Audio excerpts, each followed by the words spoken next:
guys, welcome back to 𝘿𝙚𝓬𝓷𝓰𝓱𝓪𝓲𝓻. Today we're native for got a Longhair Hydra featuring the new Grimmsnarl from Brilliant Stars, the new card with the Longhair Shot Attack, doing 30x damage to any one of your opponent's Pokemon for each darkness energy attached to this Pokemon. So we're playing our Dream Ball here with Peonia, 3 copies to help us summon this stage 2 card. We're also playing our Hydreigon with the Dark Squall Ability to help us attach as many darkness energy as we like from our hand to any one of our Pokemon. So we're planning to evolve this card with our Rare Candy, playing only 2 copies of this item card, plus that 1 Dino and Zweilous. That means it's gonna be quite tight and we may not be able to pull out our Hydreigon that early, but that's okay because we do have our Peonia and Dream Ball to fall back on. We can actually summon this card with a second copy of our Dream Ball if we are lucky enough to pull it out into our hand early, and if we can Peonia those 2 copies into the prize. Or we may even think about using our Peonia to search our prize for that 1 copy of Dino and bench it late in the game, which is okay still because we don't need it out that early. Since we have a turbo attacker in play, we can actually attack fast with our Motres. This is our main attacker. We can actually draw prize fast with this card and then do our Dream Ball summon to bench our Grimmsnarl. So having both stage 2 cards in play at the same time can be quite difficult. That's why we're playing our Liepard for the powerful draw support so that we get to play our Peonia at just the right time and also make it easier for Hydreigon to evolve. So our main concern at the start of each game is to set up as many Liepards on our bench and to prepare our Motres for the first attack as fast as we can. We can also do trade to discard an extra copy of energy from our hand for Diaflame Wings, helping Motres do damage early on in the game. We're only playing 1 copy of Stadium card though, so if they play Path to the Peak, we may not be able to use this ability, but that's okay. We can still use Dark Squall to help us charge up our Motres to hit high damage fast. We even have our Choice Belt 2 copies to help us do 220 damage with Aura Burn for easy V knockouts. We also have 1 Energy Recycler and 1 Ordinary Rod to shuffle back our Pokemon and energy cards, 1 Escape Rope, 1 Bird Keeper, and 1 Hiding Energy for the switch. For our setup, we have 4 VIP Pass, 4 Quick Ball, 3 Incense, and 1 Ultra Ball. As for our supporter cards, we have 2 Marnie, 3 Research, 1 Shauna, 3 Peonia, and 1 Boss Order. Finally, we have 11 basic Darkness Energy for both Diaflame Wings and Dark Squall. So that's all for the deck list. Let's go for gameplay! Okay, let's go for our first game versus Urshifu. We got a single strike Urshifu and Umbreon on our opponent's end. They are playing Houndoom for the energy obviously, but I think they got a Slowking as well. So basically a single strike V box we're playing. We just need to get our Liepard out quick.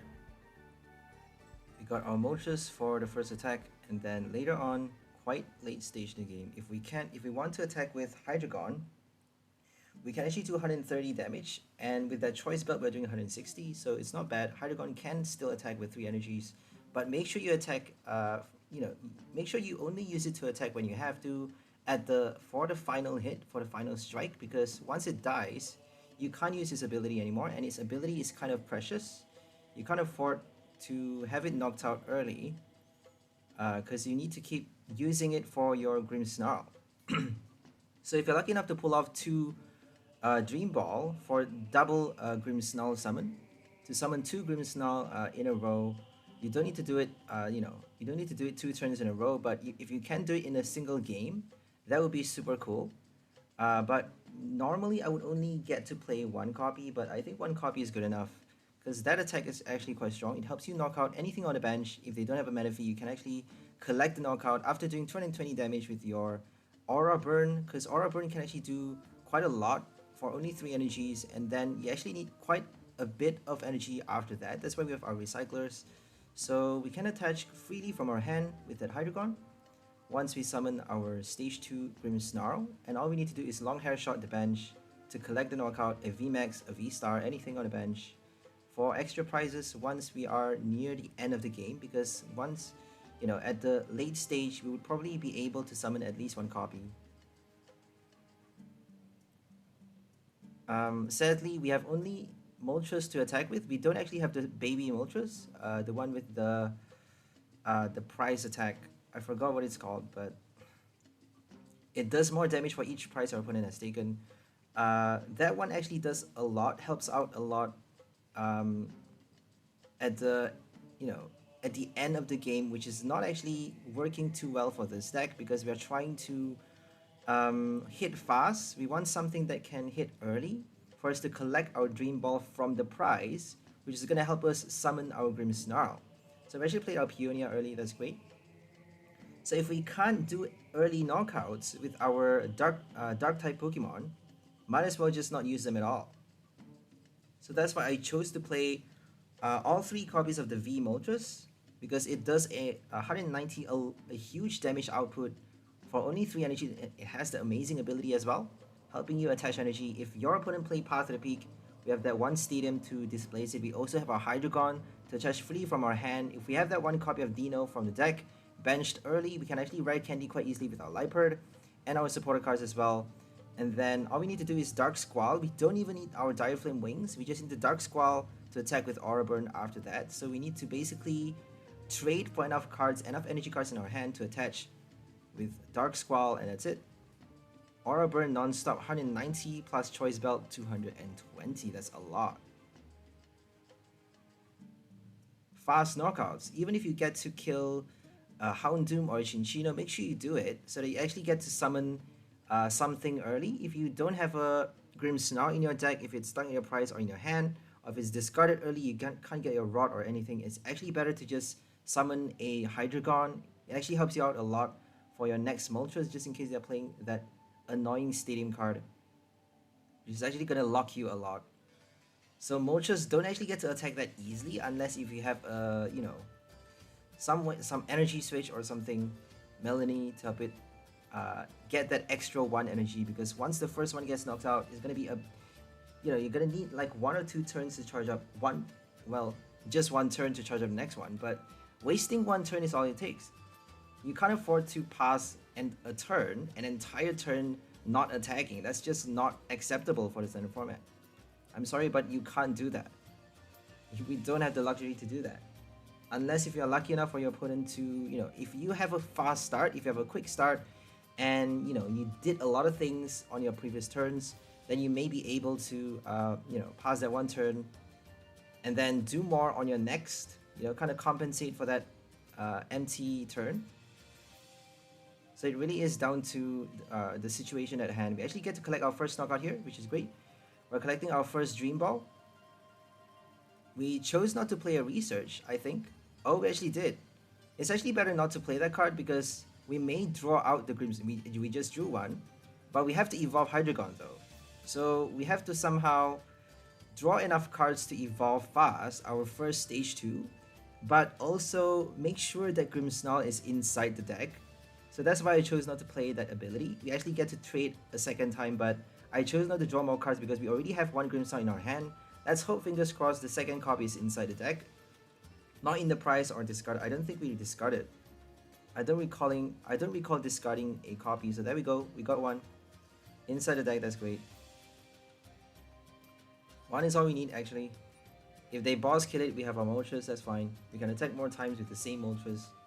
Kind of the same thing.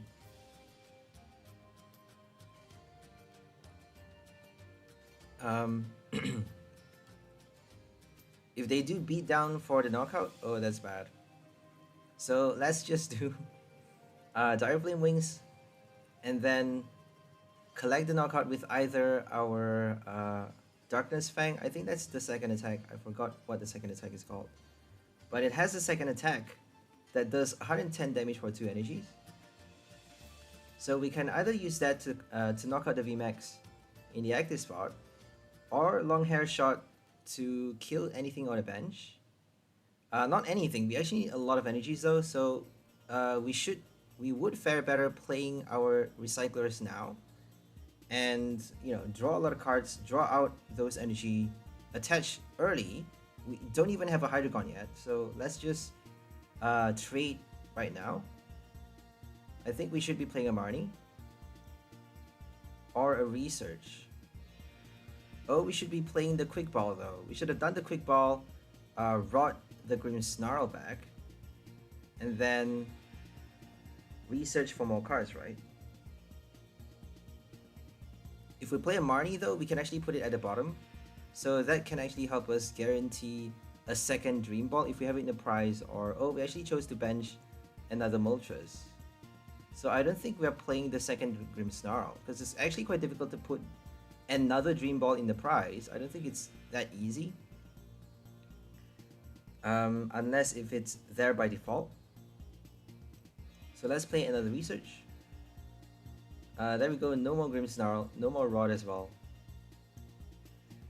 We did get a lot of energies for our next attacker. So they can't actually kill us without discarding all their energies. I don't think they are able to. If they play their tool card, they can. My bad. So they just need that Scroll of Scorn. Scroll of Scorn is quite crazy, isn't it? 1 energy for so much damage. You just need to survive 1 hit. If your opponent play Ghost types though, you can't survive. So that tool card is going to be totally useless. I suppose that's why they're playing double type. They're playing Poison, Slowking. They're actually playing 3 types, right? They have Dark type Umbreon VMAX, Slowking Poison type, and Fighting type Urshifu. So 3 different types. Quite interesting. Scroll actually works really well if you have all the different types, helping you tank damage. So let's hope they don't get the Scroll. If they are forced to discard all energies, we can actually hit their bench, wait for them to get enough energy to retreat, or a switch card, Air Balloon. I don't think they have that many. Let's hope Urshifu can't retreat on the next turn if we are trying to do that. We did have our Bird Keeper at the bottom now, which is bad. Oh well. We got more energies, that's fine. We have our Liepard. Forgot about that card. You can actually draw quite easily with that ability, so you don't really need to worry about Marnie. But if they play Weezing though, you have to be aware of that. You have to be a bit wary because the ability is quite crazy. There's gonna be a Cologne, Mysterious Cologne, I think, on the next set. I'm not sure what it's called, but that item card actually helps you, you know, disable your opponent's active Pokemon's ability. So their active Pokemon has no ability. That means Weezing can't actually lock your ability. You get to use your ability on your turn, but it only lasts for 1 turn, and it only lasts on your turn, obviously, because you played on your turn. And you know, on your opponent's next turn, the effect is gone. You can't have it last longer than 1 turn. We got Energy Recycler, let's just do it now, and then draw a bit more of our energy cards. Let's just kill something on the bench. I don't really want to kill the Urshifu because they have, they can just quite easily earn a Vitality and attack with the same Urshifu, but they're going to be forced to use GMAX 1 blow a second time, unless if they have the tool card. I don't think they have the tool card because if they have it, they would have gotten it by now. I'm not sure if they do. I'm just gonna risk it. I'm just gonna play Longhair Shot because that is the main selling point of this deck anyways. Is the power of this deck. The strong point of Grimmsnarl. The special unique talent of this stage 2 card. Okay, we're gonna kill the Houndour. Houndour. And we actually play a Peonia for more energies, and we got a Dream Ball inside the prize. Oh, but I think we played a Research just now. Oh, too bad. No more Grimmsnarl in the deck. That's sad. We may be able to pull out the second Hydreigon, but it's in our hand, so let's just keep it inside the prize. Let's do a Houndour knockout right now. We can't kill anything else, unfortunately. We can do a Chinchino knockout, but there's no point doing that. They may, you know, draw out the tool card, but I think the riskier thing is for them to have more Houndooms.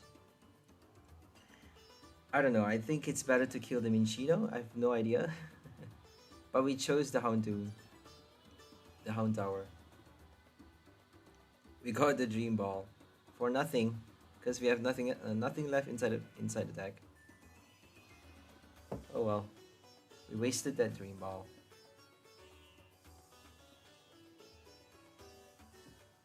Okay, here comes Umbreon. They're gonna bench it right now.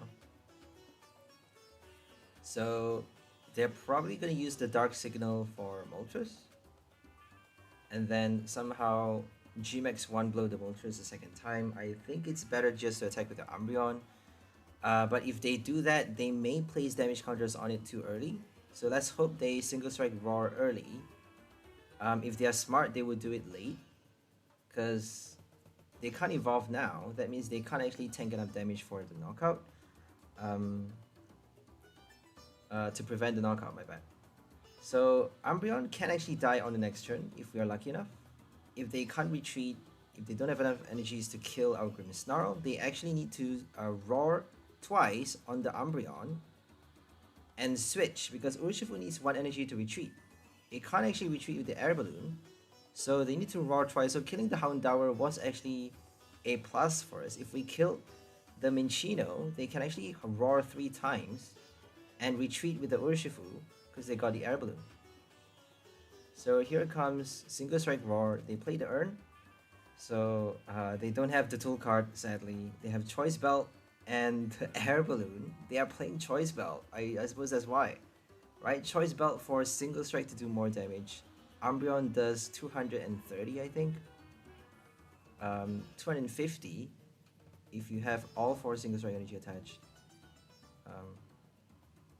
Sorry, 270, right?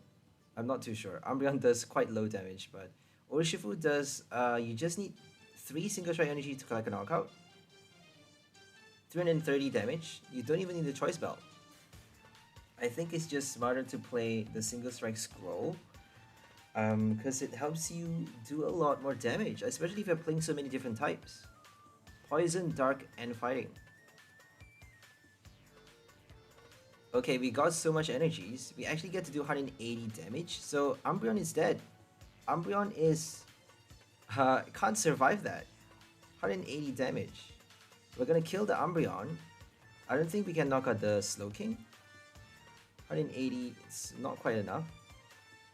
So they have 40 damage on it. 4 damage counters, more than enough to knock it out. Sadly, Umbreon died. They can't even evolve it for the ability.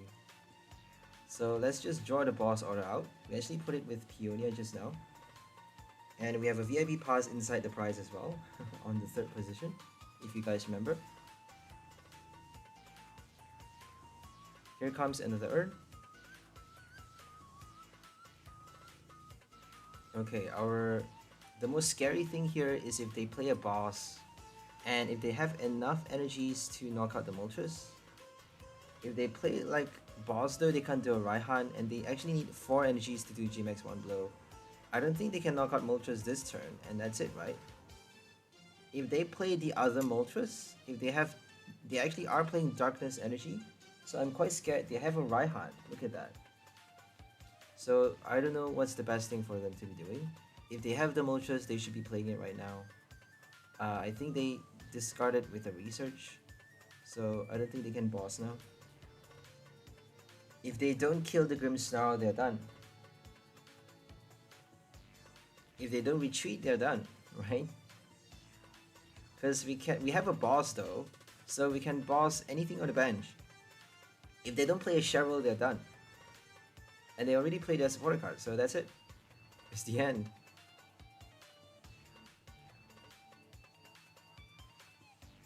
We can boss the Urshifu for the final 2 prize, or anything for that matter, 190, well, any V card for that matter, for the final 2 prize with our Aura Burn.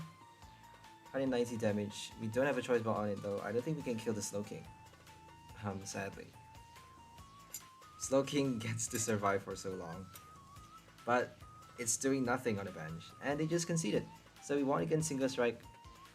Single Strike Box, not bad. Quite a meta deck, very powerful meta deck with Umbreon, but apparently they benched it too late. They do have their Urshifu though, and for some reason they're not able to attack with it that easily. They could have done beatdown on the Grimmsnarl, but chose not to for some reason.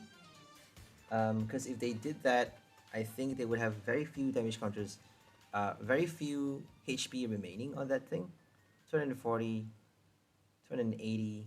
I think they would have 50 HP remaining. I don't think it matters though, because we are not placing damage counters. So we still need to waste an entire turn, waste 1 attack to kill the Urshifu. Might as well just attack with it, right? Because if you pause a turn, charging up your Umbreon only to have it knocked out on your next turn, that would be quite silly. But I suppose they weren't expecting that. We got so many energies just because of the Recycler. Thank God for that card. Showing up at just the right time. If you play only 1 copy, chances are you may be able to save it until the last minute, because we are drawing cards with our Liepard, so we can actually control what cards to use and what cards to put back with our Marnie. We have 2 copies of Marnie, 3 research, 1 Shauna to put it back as well, so it's not too bad. We can't even save it in the prize, like play Peonia, what do you call that? To keep it in the prize safely so that we can actually draw it out later on and use it when we need to. So Peonia can actually put those cards that you need, save it later on the prize in the prize spot, right? You don't have to put it at the bottom with Marnie. You can just play a Peonia. Because if you have a research and a Peonia, you should be playing the Peonia first, draw cards with your Liepard, and then research later, because you don't need to be discarding those cards that you need, right? Unless if you have the stage 2, it's better to just discard them and then play a Rod, you know, draw a lot of cards, search your Rod, and then at the same time draw out your Dream Ball with the knockout, and you can actually summon immediately after that. So it's a bit tricky to play this deck, but if you get once you get the hang of it, it's actually pretty fun, because we are playing a very different tech here. We're trying to draw enough cards into our hand to pull off the Peonia. So Peonia Dream Ball is very, very difficult to play. I've tried it with Zacian, it doesn't actually work that well. If you guys check out my video on Clang Zacian, the new Brilliant Stars Clang work quite well with Zacian just because it's metal type, and we have Crystal K for that deck as well. But we played our Dream Ball Peonia, doesn't really work just because we have supporter cards for the draw effect. Intrepid Sword, you have to end your turn, so we're attacking every single turn. We can't afford to use the ability that many times. So that means we can't actually keep the cards in our hand. We can't draw enough to be able to play our Peonia, just because it's so difficult to have both those cards in our hand. You know, it's not that likely for you to have both your Ball and Peonia at just the right time and your opponent not play a Marnie. I mean, it's very difficult. That's why you need either Chinchino or Liepard to be able to pull it off. It's virtually impossible without those cards. So if you watch my Infernape video, I actually play Dream Ball with Infernape, Chinchino, and Entei.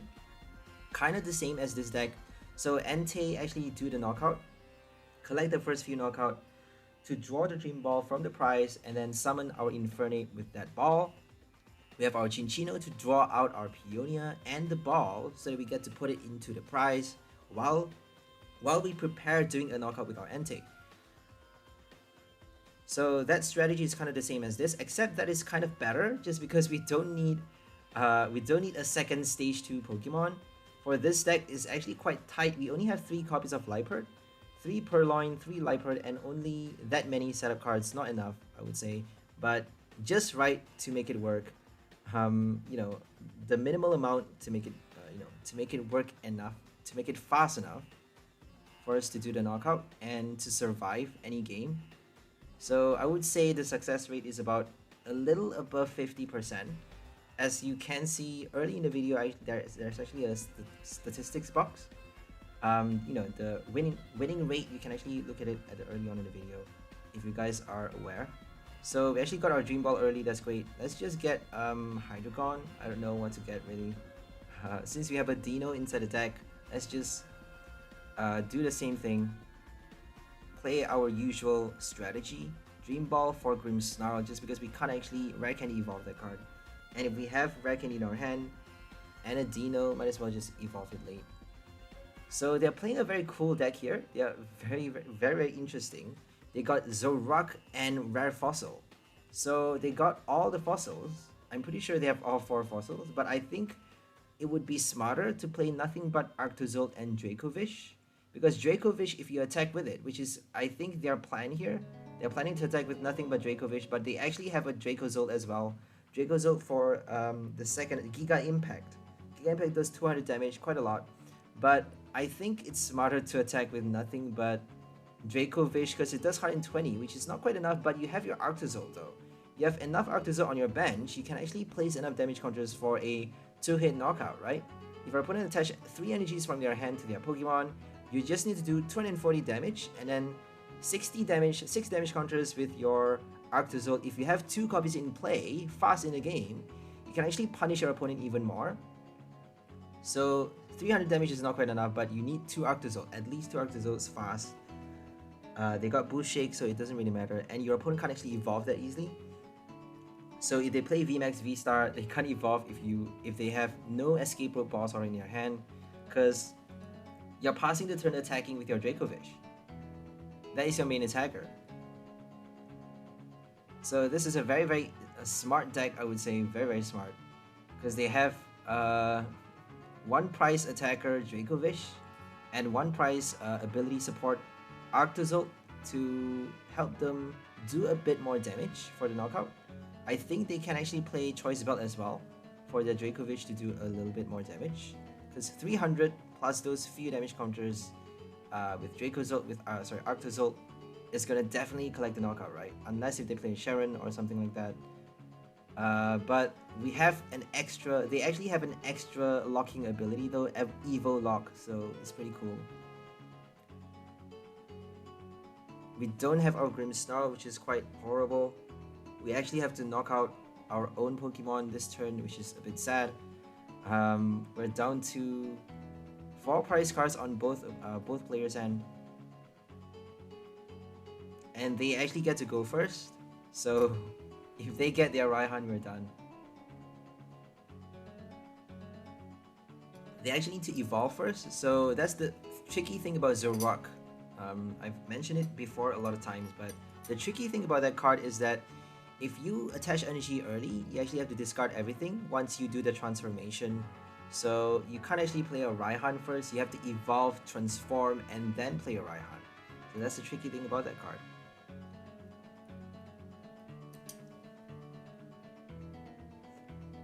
And they're playing a Mew to get their rare fossil. Look at that, how smart is that? That's so cool though. I love this guy. He's playing my flavor. This is my guy. Anti-meta. Look at that. You don't need to play a meta deck. You just need to be smart enough to play, you know, your own style, your own strategy. This is a very smart deck. But they actually have a Dracozolt. Sorry, I keep calling it the wrong name. Dracozolt amping up amping up does 30 damage, and then 120 more on your 120 more on your next turn for the same attack. So you can't actually use Giga Impact for 120 more damage. It doesn't work that way. It only does 120 more for amping up, but you need lightning energy for the attack. It costs a lightning. I don't think they're playing any lightning for this deck. So Giga Impact 200 damage. It's better to just play Choice Belt instead of that other copy.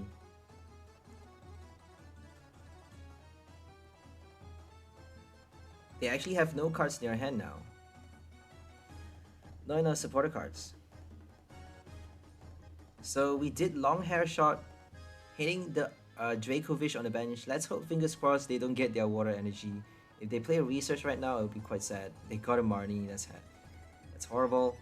If they got like a Capacious Bucket or Energy Surge, we're dead. So it really is down to... are they going to be able to collect a knockout this turn? Boost Shake. Let's hope they play that card. Longhair Shot for the knockout on the next turn if they don't kill our Grimmsnarl. Second, oh, they got the Dracozolt now. And they attach it to the Dracozolt, that's perfect. So no knockout this turn. Whew, what a relief.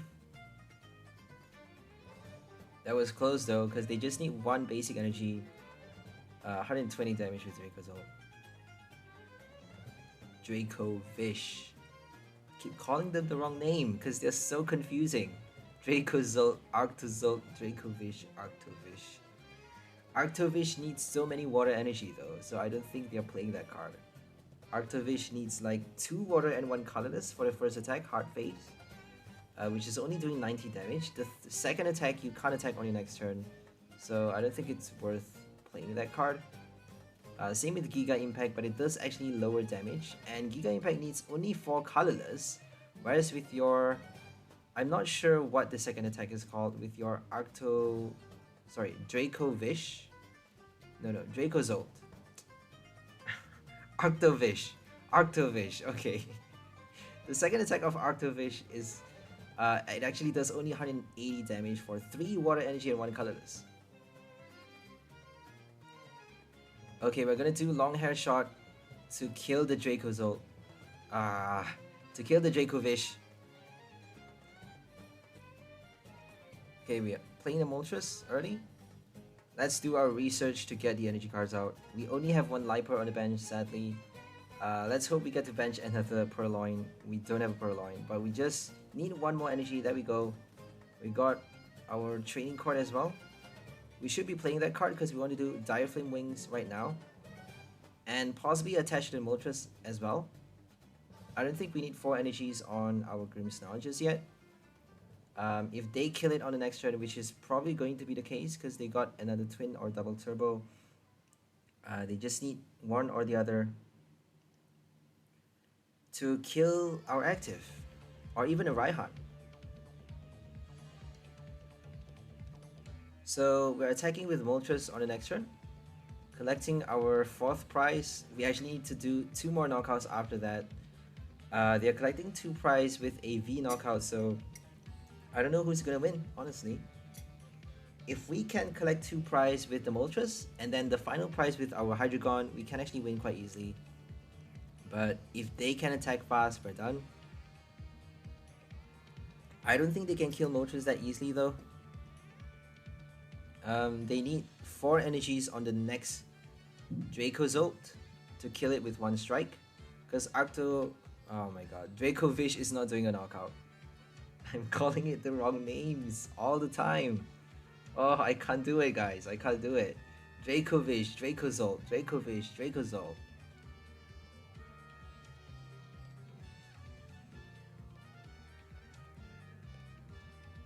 Okay, Dire Flame Wings so that we get to avoid the punishment. And let's just trade. We got actually another copy of Grimmsnarl in our hand. Let's hope we can get the Dream Ball out somehow. Let's play a Marnie. And possibly play Dream Ball. I think it would be too late though. If we can pull out, I think it would be too late actually. So right now, I think the best thing to do is just to charge up our Hydreigon and hope to do 2 knockouts with our Motres, 1 knockout with Hydreigon. If they boss the Hydreigon, we can actually attack more times with the same Motres, so I don't think it's that bad. Well, if they boss the Hydreigon though, they can actually wait for Motres to kill itself, because we are doing 30 damage to our own Pokemon. I think they have Crushing Hammers. I'm not sure if they have that card, but if they discard 2 energies, we're done, because we have to punish ourselves as well. 120 damage plus 60, well, plus 90 if we do 3 strikes. That's actually enough because we have 2 damage counters. So if they boss our Hydreigon, that would be horrible. So it's smarter to actually attach energy later. I weren't thinking, I suppose. We should have been smarter to attach later. Because now they can do a Raihan, but they can't do a boss though. Right? If they do a Raihan, they can't do a boss. Don't have enough energies. No experience share, you're done. So experience share and the boss would have gotten them the win here. But they have no basic energy on Dracozolt. So they can't actually do the experience share. Rugged Helmet, there we go. Weird tool card to be playing. I would do a Choice Belt because Rugged Helmet is actually quite risky. You're passing the turn, allowing your opponent to play cards like Tool Jammer, Tool Scrapper. You know, if they play Tool Scrapper, you actually get to still use your Choice Belt, right? Because if you attach on your turn, you still get the damage boost. Whereas with your Rugged Helmet, you know, you're giving your opponent the chance to Tool Scrap your card before they actually hit your Pokemon, before the effect gets activated. So they actually conceded we won against the Fossil Box, which is quite cool though. Fossil Box. Never before seen cool ass Fossil Box. I love that deck. I love my deck as well. It's pretty cool. Dream Ball. I mean, not a lot of people can make it work. Dream Ball with Cinccino is perfect. Now we have Liepard. The new ability, you know, the new tech. Same as your Cinccino, but we should be, you know, we should be transitioning to this card post-rotation because Chinchino is no longer going to be standard on the next rotation. So make sure you familiarize yourself with the new cards, from Battle Styles to Brilliant Stars to Astral Radiance. Once Lost Abyss comes out, once that set comes out on September, I think it's August though. Once it comes out on August, it's gonna be, the standard form is gonna get rotated, and there's gonna be no more shady dealings. There's gonna be no more Arctozolt as well. There's gonna be no more fossils, so that's gonna be quite weird, isn't it? But there's gonna be new fossils though for the next set. Astral Radiance, there's gonna be I think is Astral Radiance, I'm not too sure. Or is it Phantasma? There's gonna be the old fossil. Bastiodon, Cranidos, so Sinnoh fossils with Omanite, if I'm not mistaken. I'm not too sure honestly, guys. But it's called unidentified fossil. So they're reintroducing that old fossil and playing different, fossil cards. We no longer have Cradily, I think. Cradily and what's it? Armaldo, right? We no longer have Armaldo and Cradily. Now we have Bastiodon and Cranidos. Cranidos, right? I'm not too sure if that's the right name. Sorry, guys.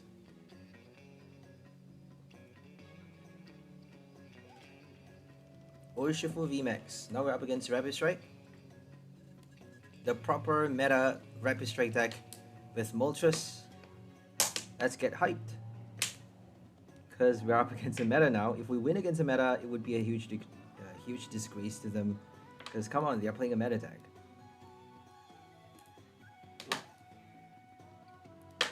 It's like the most satisfying feeling though to be winning against a meta deck, because they are having so much advantage, hitting such high damage every single turn, doing so much every turn with their shady dealings, with their rapid flow, with those abilities, those crazy abilities.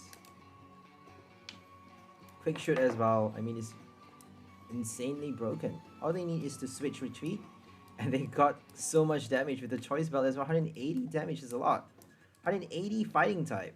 They can kill a Dracozolt VMAX with one hit. Isn't that insane? A Dracozolt VMAX knocked out by Urshifu. 1 energy. And all they need to do is switch. Can you imagine how ridiculous that is? All they need to do is retreat. Tower of Waters. Insane. I don't like to play that card. I don't like to play dumb decks. It's not a challenge. If you play those overpowered decks, it's just not a challenge.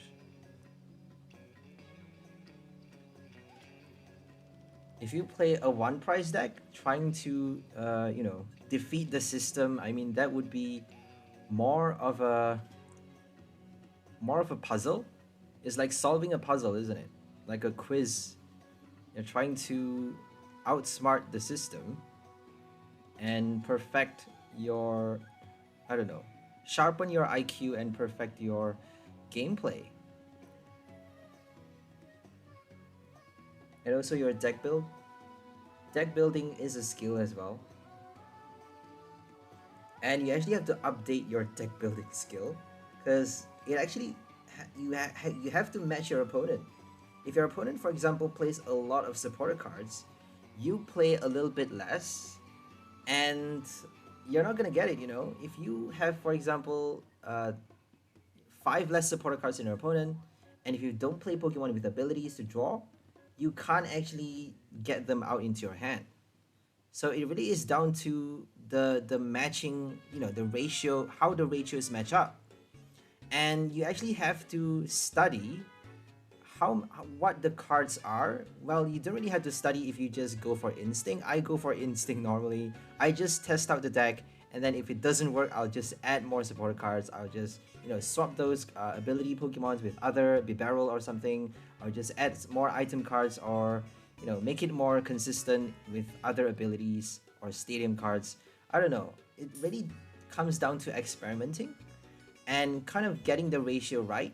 So if you fight a lot of meta decks, you'll know that they actually have a specific amount of trainer cards, a specific amount of those support, draw support, and search engines, which is actually very powerful, which is gonna help them a lot with one Crobat, one Lumineon, or something like that. So, for example, the old list, the old Sun and Moon standard format, they have a lot of Dedennes. They can afford to play a lot of Dedennes and a lot of Crobats. But for the list, for this, the modern post-rotation format, we actually have only one space for one Crobat. Unfortunately, just because your opponent can't actually play Urshifu to knock out. If they boss your Crobat, they can collect 4 prize in the turn, which is horrible. So it's better not to play so many support Pokemons. If you have, for example, Eldegoss V, Kricketune V on your bench, if they play Telescopic Sight and a Passimian, they can kill for 4 prize with 1 Rapid Flow. 4 prize is crazy. 1 turn. So make sure you don't have so many V cards. Too many V supports is horrible. And Moltres is actually quite bad as well, because if you plan on attacking with it, if you're not attacking with it, it's fine. If you plan on attacking with it, you better have your Cape of Toughness. And we don't actually have any space for that card for this deck. Unfortunately, we actually need our Choice Belt to collect knockouts fast if they are playing V cards. So if you're up against 220 HP or less V Pokemons, anything with 220 HP, Zacian even, we can kill it with 1 strike. Aura Burn actually does a knockout just because of that Choice Belt. So that's the power of the tool card. That's why we don't have the spot for Cape of Toughness. It doesn't fit. So 1 Aura Burn actually reduces your HP down to 190, and that is basically the HP equivalent of, something like a Crobat. A little bit higher than a Crobat, which is horrible. We get to play our Peonia right now, but I'm not sure what I should be doing. Should we play an Escape Rope? Should we attach the energy? Let's just do Peonia, and then I don't know what's the best thing to be doing. Oh, I think we actually bench the Moltres right here. We bench another Moltres. Play the Peonia, because we're not doing a knockout, right? We got Hydreigon. We got no energies. Let's hope Peonia gets us an energy. If we do Escape Rope, we can actually collect a knockout, because we have a Choice Belt. Oh, we have 2 Dream Balls in the prize. It's not gonna help us though, because we have not enough bench spots for it. We have 1 Grimmsnarl from the prize now in our hand, which is not gonna do anything. We have no way of putting it back inside the deck. So that is quite tricky, isn't it? You need some card to put it at the bottom or inside your deck, shuffle it back into the deck. Like a Rod, Switching Cups, Marnie, anything. Caitlyn even.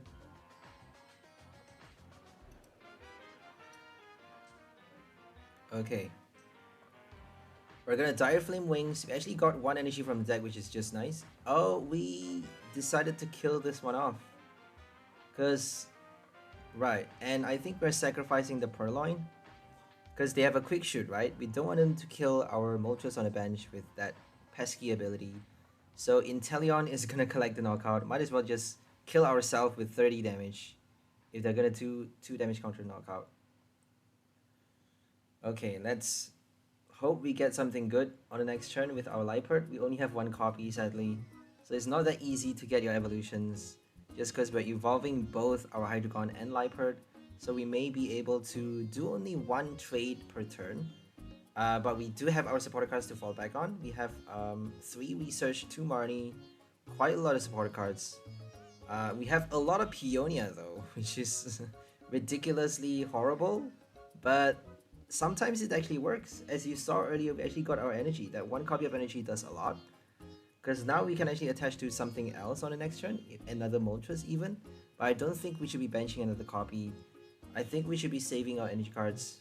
Let's just do Dire Flame Wings and keep the energies in our hand. For our Grimmsnarl, we can actually collect 3 prize right now. And if we can somehow play a Marnie, or discard the Grimmsnarl for a Rod, we can actually summon both the Grimmsnarl onto the bench on the next turn. If they boss the Hydreigon though, we're done, right? So they're down to 3 prize remaining. All they need is 1 more Rapid Flow. If they can somehow Raihan to the next copy to do the final strike, then we're dead. Because Liepard can't survive a Rapid Flow. We have no Manaphy. We don't have the space for that card. And we got nothing. Thank God for Dire Flame Wings. Thank God for that energy with Peonia, because we got nothing in our hand. No energy, no supporter card.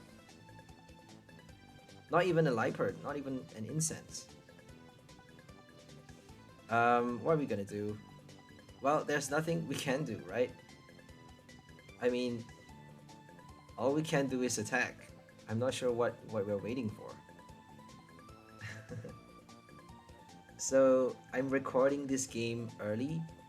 That means the voiceover is actually late. It's actually you know, a different patchwork that you're seeing here, but it actually helps me focus while I'm playing the game, because if I narrate while I'm playing, it normally doesn't end well for me. I can't actually, you know, make the right decisions that easily. So we actually got the Dream Ball, but no Grimmsnarl inside the deck. Unfortunately, we're not able to summon our stage 2, but it's too late in the game anyways. It's too late to be playing that card. They actually have 3 prize remaining. Sorry, we actually have 1 last prize though. So if we can play... oh, we have 2 prize remaining, my bad. So Longhair Shot would have helped us right now. If we can do 2 strikes. I don't think it would be that lucky. Sorry, I don't think we would be that lucky to play 2 copies in a single game.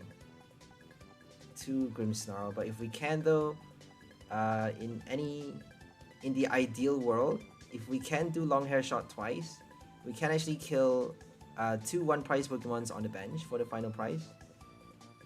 Or even wait for the Crobat knockout. We just need 6 energies to kill the Crobat. It's not too difficult. Not impossible for sure. Okay, energy switch. So they should be attacking with the other Moltres, right? But for some reason they chose to attack with the V card. I mean, I don't think they have the luxury to do that. I don't think they were aware that we could have attacked on the next turn. Because we have a Hydreigon.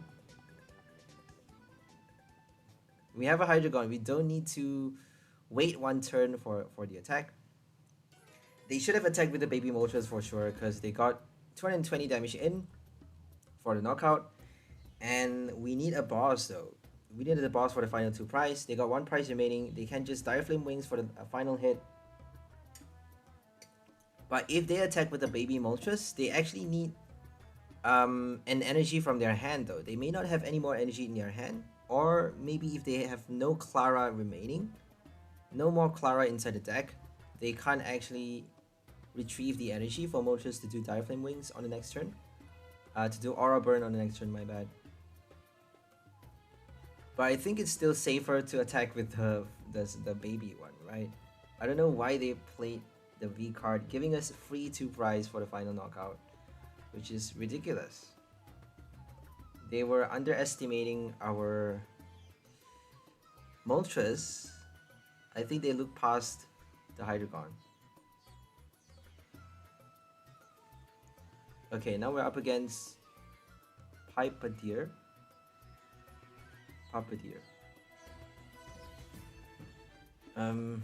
Looks like she has a EV deck box and a deck sleeve. EV VMAX. It's a pretty old card. I think it's promo, so you can actually still play it on the rotation, I think. I'm not too sure. Okay, Castform. A really cool, interesting deck. 0 energy. High pressure blast for 150 plus choice belt. Leon, you get to do 210 damage with that card. You have to discard a stadium card every turn though. That means you gotta play it from your hand. If you don't have a stadium card in play, you can't use the attack. And you're doing 0 damage. So that's why they need the other Castform. They need the Frosty, the Snowy form and the Rainy form as well. I don't think Rainy form is doing much. Because we have Manaphy now, and if they play the normal Castform, it only does 80 damage, but you get to draw cards with that thing, so it's not too bad. They actually have nothing in their hand, which is quite ridiculous. They're playing Articuno, discarding and drawing one card. We actually get to play Peonia on the first turn again, which is pretty cool. We didn't get to do it on the last game, but I think we did it on the game before that. So you actually have to be pretty lucky with this deck. You know, decently lucky, not too lucky, because it's not possible to get lucky every single game, right? But if you're lucky enough, you can actually get the Peonia Dream Ball. You can do your Peonia fast and then worry about your Hydreigon later, because you have to do a lot at the same time. You have to prepare your first stage 2 evolution with the rare candy Hydreigon, and then you have to prepare your second stage 2 evolution with your Dream Ball, while at the same time doing knockouts with your Motres. Because if you can't kill them fast enough, you can't draw prize fast enough, you lose the game, right? You have to draw fast, quick. Okay, Ultra Ball. For another Crobat probably. Oh, they played a Crobat just now. I don't think they have enough supporter cards because they got stuck again. You'll see that they actually got stuck again, which is a bit sad because they have so many. They have Ultra Ball. I think Galarian Meowth would be better because it's a 1 prize. They have the Crobat draw support. They got Articuno to draw an extra 1 card as well.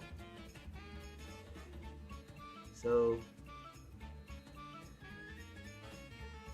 pretty sad that they still couldn't attack. I think they're playing way too many Castforms. It's a bit silly. They got a Zinnia though. They just discarded the Zinnia. I mean, why? Why did they do that? They discarded the Zinnia. That's silly. You should be playing that card. Oh my goodness. Why did they do that? So let's hope we get 1 energy, because then they can't attack on the next. Well, they can attack, but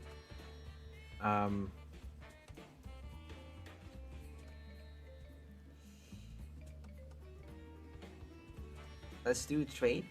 If we get an extra energy, we can actually do Dire Flame Wings, Aura Burn, my bad, and collect 1 knockout quick. Somehow kill something on the bench with a boss. We got our Dream Ball already, so we can already do our first summon.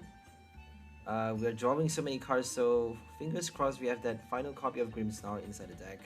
It could be in the prize, but we have 1 in our hand, which is not good.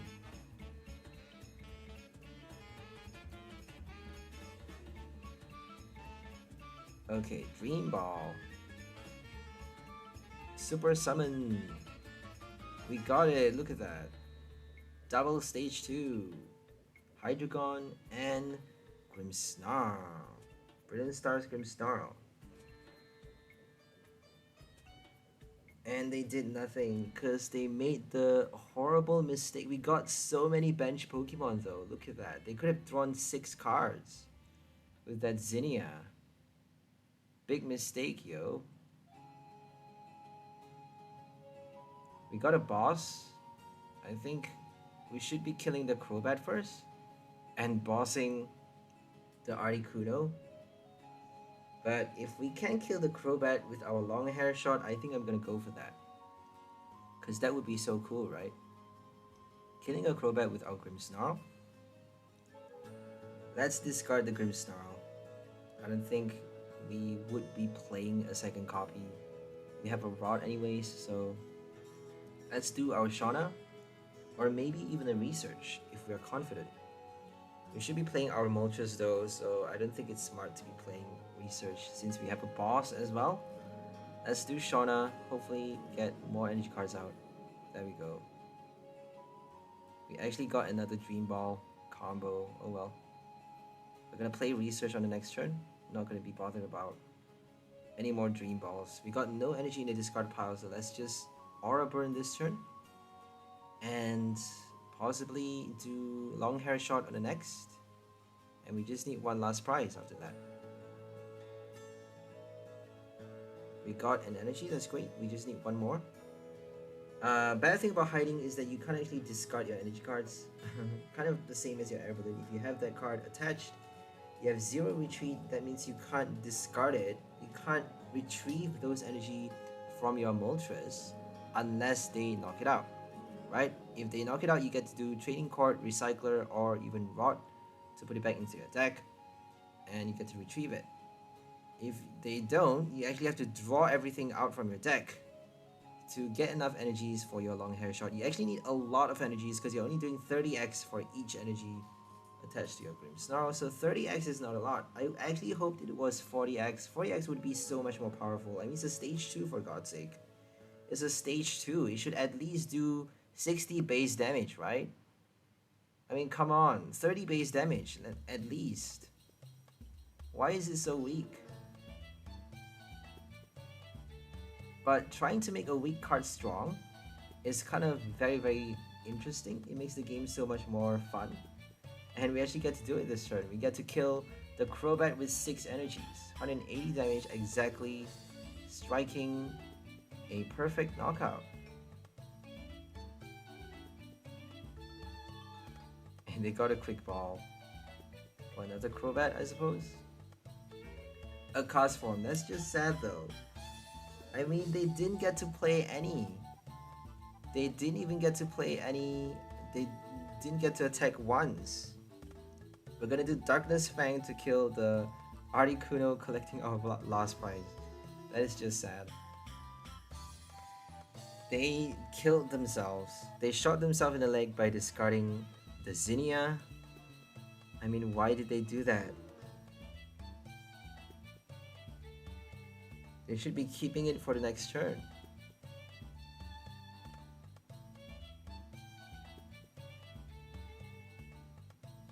Maybe they made a mistake because you can't actually play that card unless you have enough cards to discard from your hand. So I think they weren't actually looking at their hand and they just wanted to draw as much as they can. I mean, sometimes people are gamblers. They're playing the gamblers, the gamblers gambit or something, whatever. If you are trying to risk it for the biscuit, sometimes it doesn't work. Sometimes you get a big win, but I don't think it's that easy. It's better to play it safe sometimes. But, you know, you have to take risk when you have to take risk. There's never a sure way of winning the game. You just have to, play enough times to know how the rope works. What's the best way to be playing it? I like to play some risky decks, but not always. Coin flip decks are horrible. They have blunder policy now though, so if you play coin flip, you actually get to do blunder for extra draw. Pikachu is actually a coin flip deck. They get to do fly for 120 damage and preventing all effects of attacks, including damage done to this Pokemon on your opponent's next turn.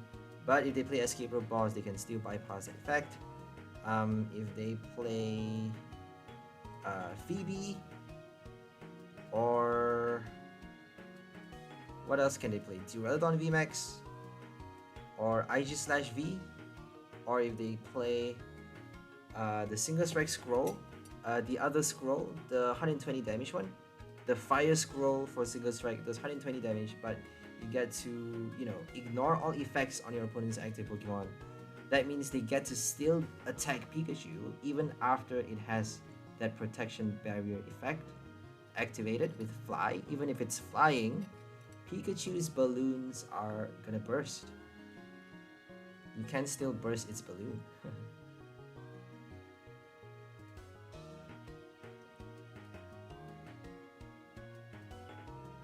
Okay, they got nothing but Flaaffy, which is actually good news. That means I don't think they have a way of searching for Cheryl. If they bench a Lumineon, I would be quite sad. Let's hope they bench another Mary. They're playing Stormy Mountain, which is good news. There we go. So no more pen spot for Lumineon, no Cheryl. Because I think the most annoying thing about Pikachu is that they can actually play heal cards all the time and then Flaaffy to recharge it, just because it has zero retreat. Zero retreat actually makes it very powerful, just because you can Dynamotor to your bench, Pikachu VMAX, and then retreat to that thing to a new attacker right after you do the Cheryl, and you can attack in the same turn with a different Pikachu, which is crazy, right? Full HP on all of your Pikachus.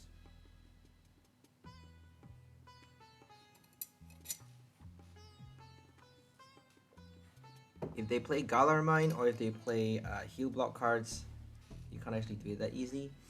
Mimikyu heal jamming doesn't do much, I just realized that. But if they heal on the bench though, if they play Crystal Cave, they can't heal everything. If they play Celebi VMAX, they can't heal the bench Pokemon. So Mimikyu heal jamming is still blocking to some extent. But I think Dina Tree Heal is better.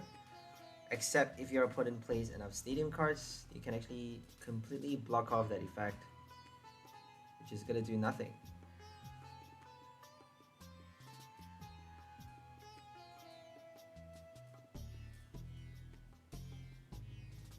Okay, are we able to do our first knockout? If we can kill the Mary or Flaaffy, I think we should be aiming for that, but we actually have enough damage to kill the Pikachu without the choice belt.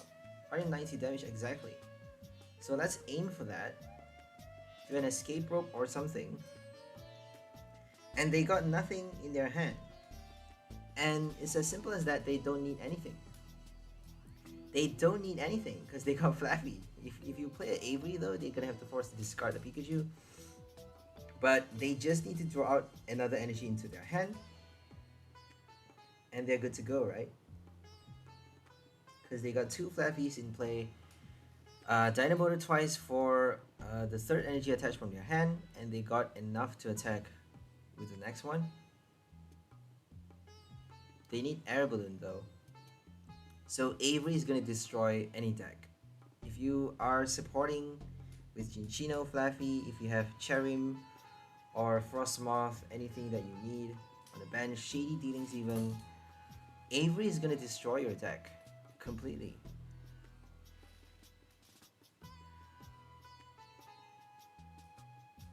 But you only get to draw 3 cards, so I don't think that's good. If you can afford to play that, like with a Bibarel or something, I think it's better just to go for it. Avery with Bibarel, I don't think it's too bad. I've seen people play Genesect, obviously. Mew VMAX Genesect, you get to draw quite easily with that card. So might as well play an Avery because you get to disrupt your opponent so much. If they're playing like a meta deck with you know, Shady Arceus or Bibarel Arceus, I don't think they need a lot of Bibarels if they're playing that card. If they're playing the V-Star and the Bibarel support, I don't think they need that much bench Pokemon. So it's not doing much. You're only forcing them to discard 2 Pokemon on the bench. But if they need all 5 spots, which we do for this deck, we actually need everything.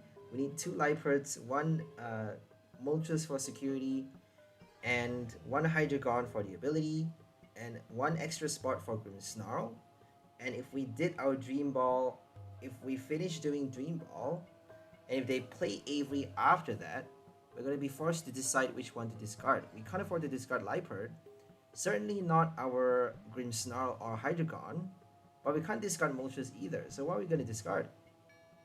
If we discard Moltres though, we can actually rot it back, and we can draw it out quite easily with our Liepard. So I think the best thing would be to discard Moltres and draw out the Rod for the summon.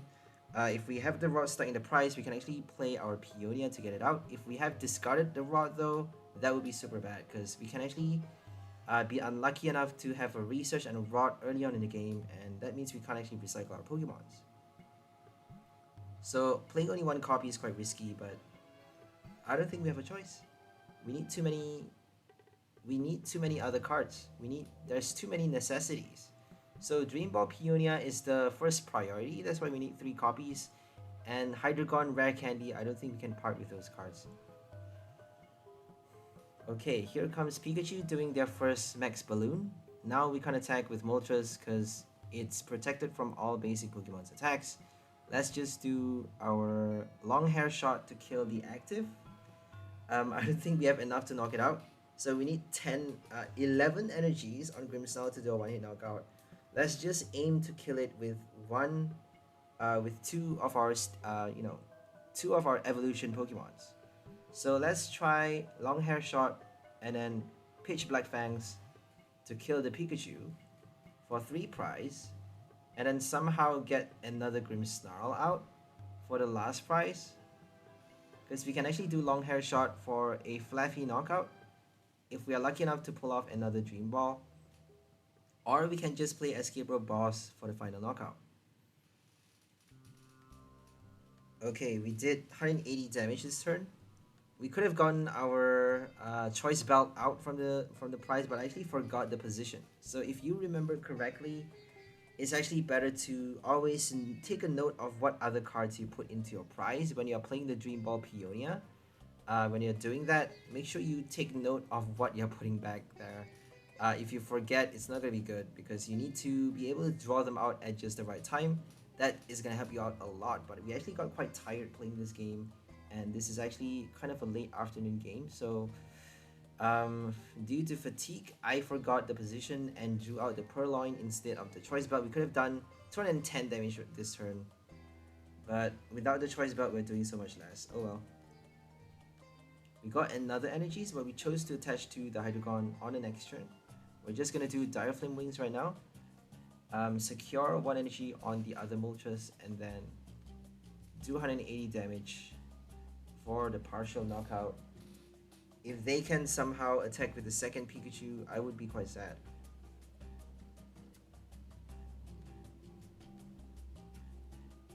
I'm not sure what's the best thing to be doing here. I don't think we have a choice but to do Longhair Shot right now.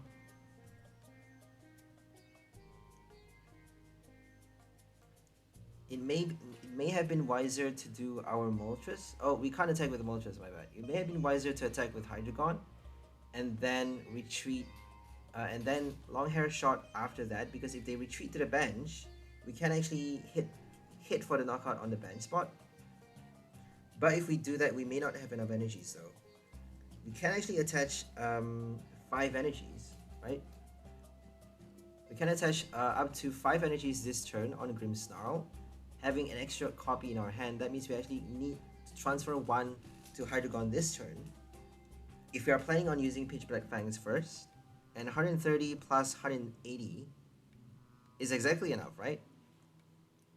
So 130 first, and then Longhair Shot on the next turn to kill it on the bench if they somehow attack with the second Pikachu. But fortunately, they decided to, well, not decide. I don't think they have a Flaaffy or an extra energy. So they couldn't attack with the second one. That's why they kept it in the active spot. And now we got our knockout. We didn't get to play our Peonia Dream Ball, sadly. Because we got no Peonia. If we got a Peonia, that would be great though, because we can summon our second Grimmsnarl, but we have not enough no more Hydreigon, right? So that's the bad thing. We need both stage 2s. And if Hydreigon gets knocked out, there's no point summoning your second copy. So I don't think we are able to play Grimmsnarl twice for this list. We're only able to use that attack once. But it actually helps you out a lot, because if you can survive long, if your opponent has something stuck in the active spot, like your single strike Urshifu as you saw earlier, they can't actually retreat with that thing because it has 3 energy retreat cost. Even with the air balloon, they still find it difficult to retreat because they need so much energy to attack with their second Pokemon. And they actually pass so much turn, allowing us to do Longhair Shot for 2 or even 3 knockouts. I think we collected 3 prize with a single, with 1 Grimmsnarl for that game.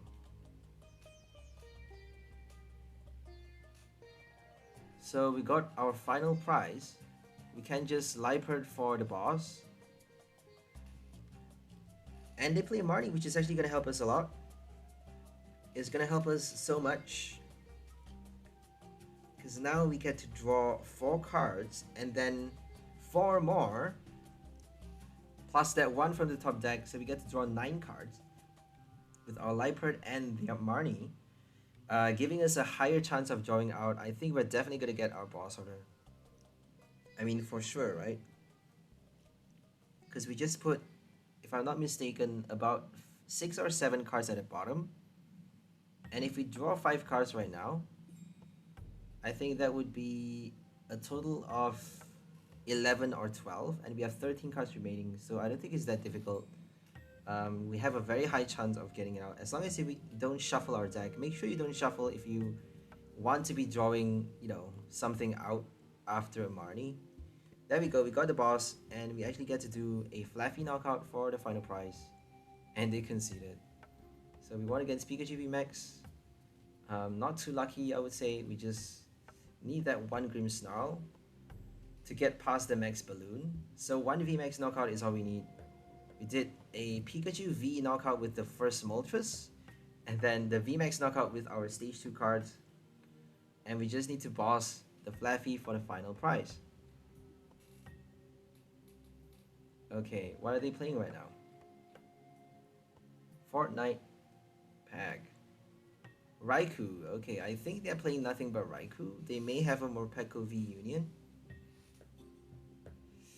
I love that card though. Morpeko is so cool. I love playing my Gardevoir with that card because Gardevoir helps you attach energy from your deck.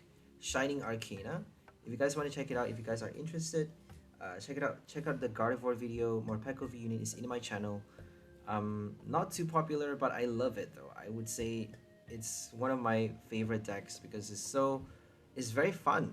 I mean, it's very fun. I love playing fun decks that are not too difficult to play, not too easy to pull off against the meta. It's quite difficult to win against the meta, but if you, you know, if you play it right, you can actually stand a good chance, right? You need to hone your skills. You need to have, you need to play enough times with the same deck to know how to use it.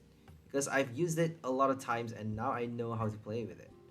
So building the deck is one thing, right? Deck building is a skill of its own, but gameplay is a separate skill. You need to play enough times with the same deck to get really good at winning with it.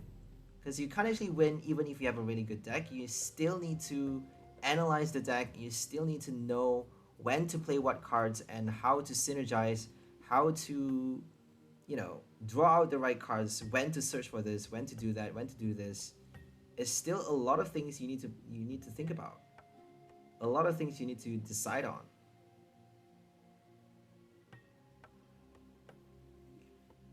Especially a tricky deck like this, you know, Peonia Dream Ball, not quite easy to be playing those cards. Okay, we got Zweilous. That's really good. Playing 1 copy is quite ridiculous, but I don't think we have any more space for that card. It's a bit sad, but if you are lucky enough, you may be able to do Peonia for 2 Dream Balls, and then collect a V knockout with your Choice Belt for a double Dream Summon. So double Dream Summon actually helps you get 1 Hydreigon and 1 Grimmsnarl, skipping 2 Stage 2 evolutions. Instead of putting an Orbital, we can actually do Dream Ball twice, which is quite ridiculous. Or if you can play Peonia to get your Dino out from the prize, you can bench it late, which is kind of the same thing because you're doing your knockout first. You have to do everything at the same time though, so make sure you get the Peonia early. You can't actually force it out into your hand. That's why the first thing to do is to set up your bench with as many Liepard as you can. We only have 3 copies, that's why we're playing VIP Pass, Incense, Ultra Ball, Quick Ball to get our Purloin, and evolve fast. Trade as much as we can, like crazy, so that we get our Peonia Dream Ball. I would recommend playing 1 more copy of Dino just for consistency, but I don't know. I like the element of risk.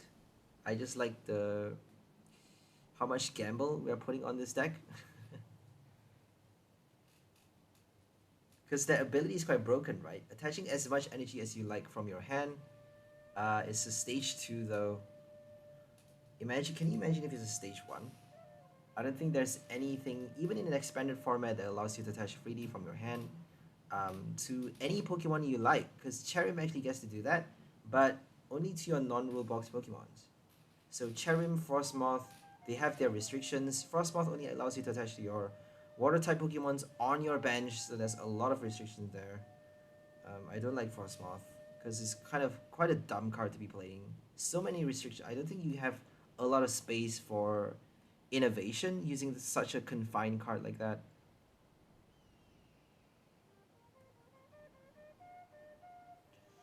Okay, let's attach another one to the second Moltres. Play a boss right now so that we get to force them to switch on the next turn. They actually need either an air balloon or a switch and a Flaaffy at the same time. So they need a lot of pieces if we do a boss right now for their first attack. And they actually haven't attacked just yet, which is quite late. For some reason, they didn't get their energy cards. So we're playing a lot of energy for our deck though, I suppose that's why. We're playing total of 12 copies. Just because we want to be playing, so this is what I'm talking about, right? It's all about the matchup. If your ratio matches up with your opponent, and if you have more energy cards than your opponent, they're not going to draw their energies out that easily. So that's the reason why they're not getting their energies out yet. So I suppose they're playing maybe 9 or 8 copies of energy cards because they don't need that many. They just need 2 energies to attack. But they're not getting it. They're not getting it just because the ratio is not working for them. So we have 12 energies though.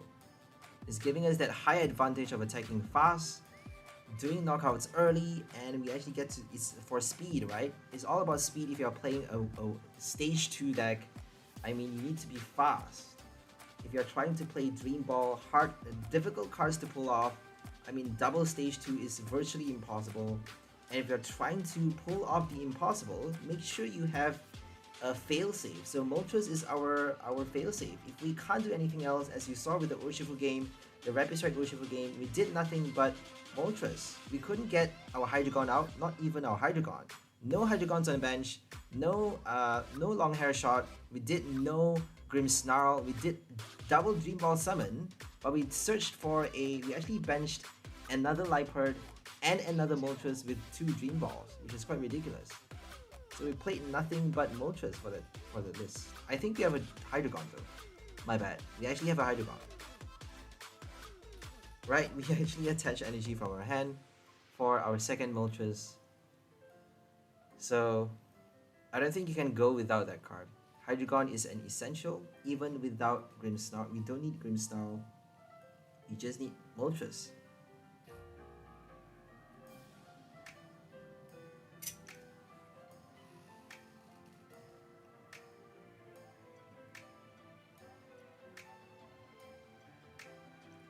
Clara and Moltres. That is like the best combo ever, right?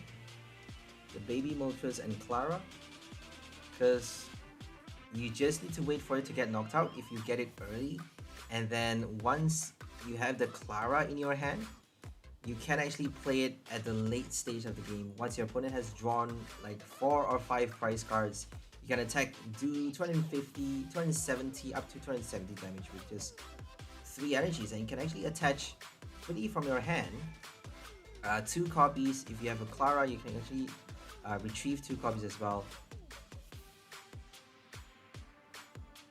Very popular card. I mean, you get to play it with any deck, right? Urshifu, Arceus, anything. As long as you have Darkness Energy. Because if you play special energies like your Rapid Strike, Single Strike, I don't think you need much. You just need to Octillery for that extra special energy. And if you do a Raihan, you can attack with your Moltres and prepare your Urshifu for the next attack as well for your next turn. So it's a lot you get to do with that Raihan, with your basic energy if you choose wisely. If your opponent played Dusknoir though, we actually did a Spectral Breach deck on for our last video. Spectral Breach to lock all special energies. That means both players can't actually use the special energy effect, and all special energies serve as only colorless, one colorless cost. So they actually, they're not serving as their usual type. So instead of fighting / water type, Rapid Strike energy is now colorless, one colorless, which is horrible. Same goes for Single Strike. Fusion Strike energy is now colorless, which actually does nothing because Mew only needs 2 colorless, right? So if they play Fusion Strike energy, they still need 2 copies, but it has no effect, so they can't actually protect it from abilities. You can actually quick shoot their Mew if you have a Dusknoir in play. Whereas for Single Strike energy, they can't attack though. They need that fighting or darkness, right? They need that specific type to be able to attack with their Pokemon. If they have no types, if that energy turns into a colorless, they cannot attack. They are not able to, even with the Single Strike Roar. That's how powerful Dusknoir is. There's gonna be Temple of Sinnoh for the next set. Temple of Sinnoh does the same thing. All special energies in play has no effect and serve as colorless. I'm over explaining myself as usual, but it happens when I'm tired, so sorry about that. We get to do our Peonia, which is great. We chose a different arrangement this time, 4-2-6. Normally we go for 1-5-3, but let's just do 4-3-6. Make sure you remember though, because if you forget, that would be horrible. This is not our first time playing Green Ball, so I don't think we would be that likely to forget. So he's at position 4 now. They're actually rotating it 90 degrees when they are arranging the prize, so make sure you know what those numbers mean. So 4 is actually at the top rightmost corner. Position number 4 is actually top right. Okay, Dream Ball for the first stage 2, and Hydreigon is on its way. We got Liepard, 1 copy in play, the second one almost evolving. They're actually playing Florges, Flabébé for the Rapid Strike transfer. They can actually free transfer energy cards to their Rapid Strike Pokemon. It's a one-way transfer. They can't transfer to any other Pokemons from their Rapid Strike, so it doesn't work that way. But it's pretty annoying though, because you don't actually have any transfer, right? There's no energy transfer except for Bronzong, which is a stage 1 quite ridiculous, isn't it? Stage 1 for transfer. We usually have a stage 2 though. Psychic transfer for Sun and Moon is a stage 2 Lunala. Lunala GX does psychic transfer to move psychic energies in play.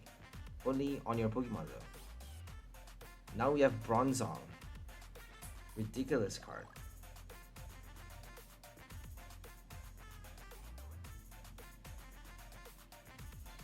And also Dusknoir.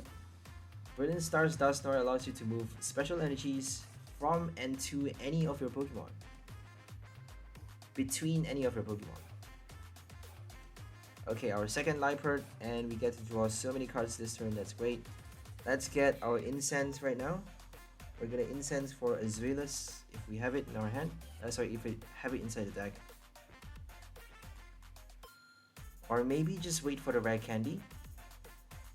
We should be getting it out into our hand right now. Okay, we got it. We're just gonna stage 1 evolve, just wait for it. I don't think they can kill us just yet. If they do a rare candy, they can actually do it though. So that's the power of Flabébé, right? The power of Florges. We're killing it right now. So if they do a mustard, they can actually Rapid Strike search for the VMAX, and then Tower of Waters, retreat, transfer, and they can do Rapid Flow to kill the Zweilous. So I think our best bet would have been to rare candy evolve that card. I think it would be smarter to just Incense for a Hydreigon and then trade for enough cards from the prize, to draw out the rare candy. If we can't draw the rare candy out, then we have our failsafe Ultra Ball to get the Zweilous. So I think the best bet would be to compress the deck by drawing out the Hydreigon first and then trade for the rare candy. And they didn't do a mustard, so no Rapid Flow this turn, which is great. We actually got our Hydreigon this turn and Grimmsnarl already out. Let's just see how many energies we can attach this turn onto our Grimmsnarl. We actually have a full entire turn to attach energy freely. They can't actually kill Grimmsnarl with one hit because it has 160 HP on the bench without Manaphy, but no Manaphy means we can't actually protect it from damage, but we have quite a lot of HP. So Gale Thrust even is not enough to kill it. They have no Quick Shoot Inteleon, so we don't need to worry about that. They may play Mustard for that card though. So Mustard is scary now just because we have Ultra Ball, new ways of discarding our hand. We also have Empoleon, kind of the same thing as your Mustard. If you have no cards in your hand, you get to draw 3 cards and then bench your Empoleon from the discard pile, which is quite cool, isn't it? Pretty interesting.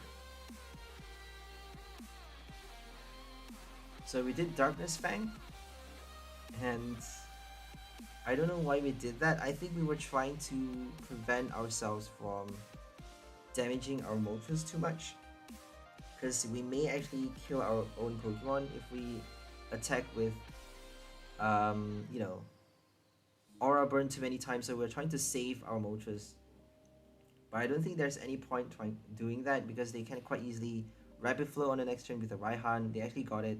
So if they Rapid Flow right now, we're done. That Moltres is dead. But we actually at least get to survive with the Grimmsnarl and maybe do the Medicham knockout. We just need to Longhair Shot the Medicham and somehow boss the Octillery on the bench later on for the final prize, and that's it, right? We just need 3 more prize. I don't think they can collect all 6 that easily.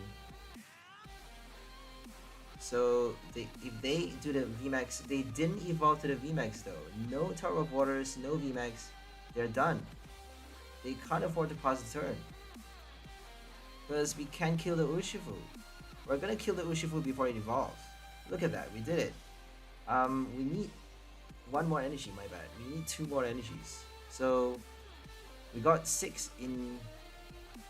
We got 6 attached. Now we just need 2 more for V knockout. Let's do our energy shuffle. We don't have an energy, okay. Let's just escape or retreat if we can do that. So if we escape or retreat, we can actually shuffle back those energy into the deck. We actually got a research. We're gonna play that instead. No more Liepard, so let's just do research, and then we don't need to summon anymore. We actually got the final energy. We got 7, 8 now. No need for escape or retreat because we actually have no more recycler in our hand.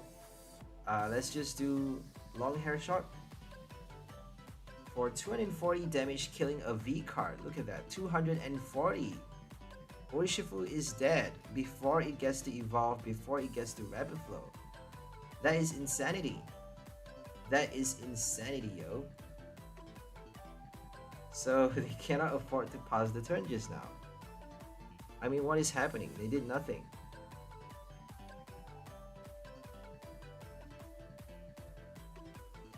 Medicham, Florges, Medicham, a full-on Rapid Strike deck. Quite cool though, because they got Phalanx as well for the fast turbo attacker. I'm not sure why they're playing Spiral Energy. They should be playing Rapid Strike Energy. A Spiral for Wonder Shine, I suppose. Florges can also attack and can actually confuse your opponent. So 110 damage, hitting the weakness for Psychic type.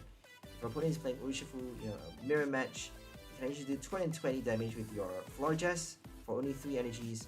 So Rapid Strike Energy plus that 1 Spiral, you can actually confuse your opponent at the same time. So that's pretty cool. Special condition. And here comes another Urshifu. If they don't kill our Grimmsnarl, we're gonna do Longhair Shot a 3rd time. Sorry, I think a 2nd time, my bad. We actually did Darkness Fang for the first hit. So Darkness Fang for, I'm not sure what we killed. I think we killed a Flaaffy.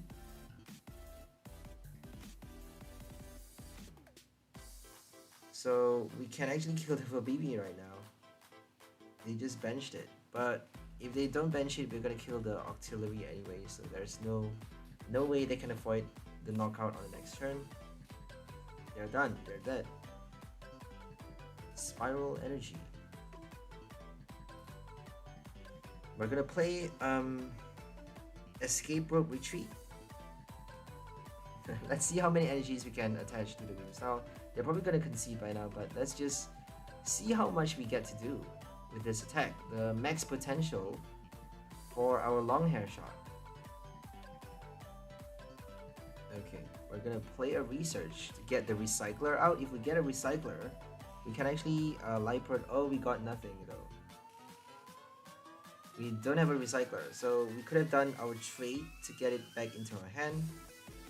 But we actually get to at least attach an extra copy with our training card by retreating, discarding the energy with the retreat, and now we get to do 270 damage, which is not bad. We only have 1, 2, 3 energies remaining, so 9, 10, 11, 12, a total of 12 energy cards in this deck, and we got 9 energies for 270, killing a Medicham on the bench. So if we have 11 energies attached to our Grimmsnarl, we can actually kill a VMAX with 1 hit, or a V-Star if we have 10 energies. So Longhair Shot, I don't think it's that easy to do a 1-hit knockout though, but you can actually kill Lumineon, Crobat, Eldegoss, anything on the bench, V-Card, Bibarel, you know, any 1 prize supports on the bench as well, Flaaffy, Sobble, but an extra 1 prize late stage in the game, because you can do a lot with your Motres, and by then I don't think you need a lot of prize cards remaining. I don't think you have any, you know, I don't think you need to do that many knockouts to win the game. So Motres is basically your primary attacker. Make sure you can attack with your second copy. Make sure you have another one on your bench, because Grimmsnarl is not really doing much. It's only helping you collect either a V knockout on the bench, or to do a 2-hit knockout with your, what's it called again, Hydreigon, because Hydreigon can still attack. So if you do a 2-hit knockout against a VMAX, against a V-Star with both Hydreigon and Grimmsnarl, is not quite bad a deal, because you're trading 2 prize for 2 prize against a V-Star, 2 prize for 3 prize against a VMAX. So it's definitely not a bad deal. If you do Dark Squall first, sorry, if you do Pitch Black Fangs first, you can actually do a Longhair Shot on the next turn. Collecting knockout on the bench. If they retreat, you don't need to do a boss, but if your Hydreigon gets knocked out, you can't do Dark Squall anymore, so I don't think it works that way. You are forced to hit with Grimmsnarl before you get to play. They can actually boss you on the bench as well. So after the Dream Ball, always expect your opponent to play a boss, but they're probably going to be, you know, more afraid of your Motres than your Grimmsnarl, because Grimmsnarl doesn't actually do much, right? If they kill the Grimmsnarl, you got your Hydreigon to support your next Motres. If they kill the Hydreigon, you can actually, you know, at least collect 1 prize knockout with your Longhair Shot by attaching an extra copy, you know, spending 2 turns to attach 2 energies onto that Grimmsnarl, you know, buying 2 turns for a 1 prize knockout. If they play a Flaaffy, by then they would have at least evolved the 1 prize. If they have a Manaphy, you can actually hit the bench, so I don't think Grimmsnarl is going to do anything at all if they kill the Hydreigon. If they boss the Hydreigon, you're done. If they boss the Grimmsnarl, you can attack with Motres. So I think always the ideal case for this deck is to focus on Motres. If you are obsessed about winning, make sure you don't ignore Motres. Keep benching at least 1 copy onto your, you know, having at least an extra copy on the bench helps out a lot, because you can Dire Flame Wings at the same time while you're attacking, and that's gonna help you attack if you don't pull out your Hydreigon early. So we only have 1 copy of the Dino. I'm repeating myself all over again. It's horrible. Let's just focus on this game. They are playing Shaymin and Whimsicott with the Eldegoss. So Shaymin and Whimsicott actually forces your opponent to shuffle back the active into the deck.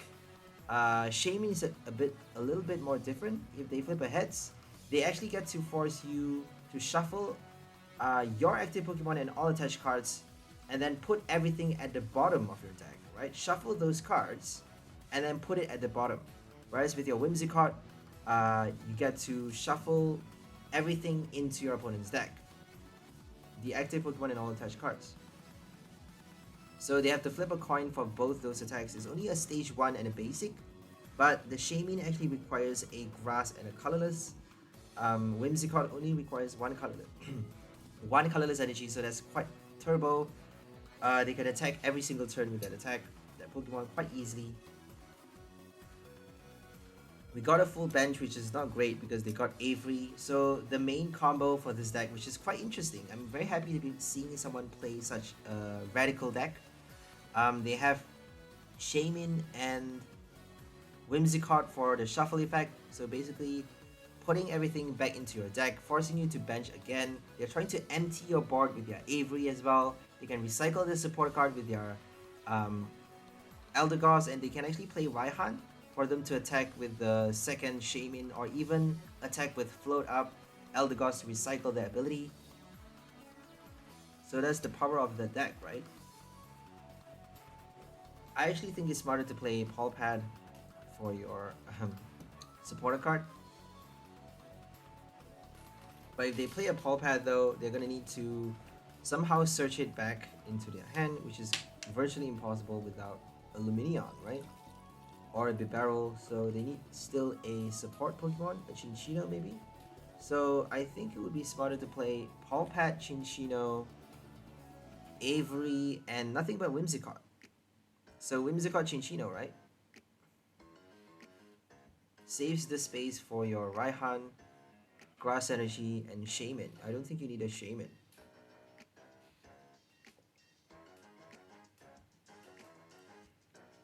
Or maybe just Shaymin, no Whimsicott. Just since you need a Stadium card, I don't think you have the space for Evolution Incense. So Level Ball for Chinchino, and then basic Pokemon, Shaymin. All you need is a Raihan Experience Share, and you're good to go, right? You can do the Stadium card. You can play your Chinchino to draw cards, your Avery. Pretty cool. So it's a bit different though. Shaymin actually forces your opponent to put it at the bottom. That means I don't think they're gonna get it that easily. Flower Bearing actually is much stronger than Cotton Ripe. Putting it at the bottom means they're gonna have to draw them back out, either by shuffling their deck with an item card or with a Bruno, Shauna, something like that. Because if they keep drawing from the top deck with their Liepard, Chinchino, they can't actually bench more Pokemon. And if they don't have any more bench Pokemon, they die. So that is the main strategy, to empty their field. It's a sort of a control deck, a control deck of sorts. They're not trying to mill you, they're not trying to empty your deck, they're trying to empty your field, which is quite cool.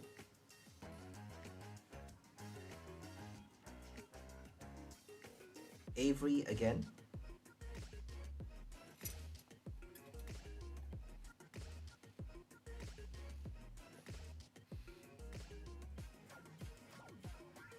Okay, now we have 3 prize cards remaining. We just need 3 more knockouts. Are we able to do it? This is gonna be tricky because we have nothing but Moltres and Hydreigon now.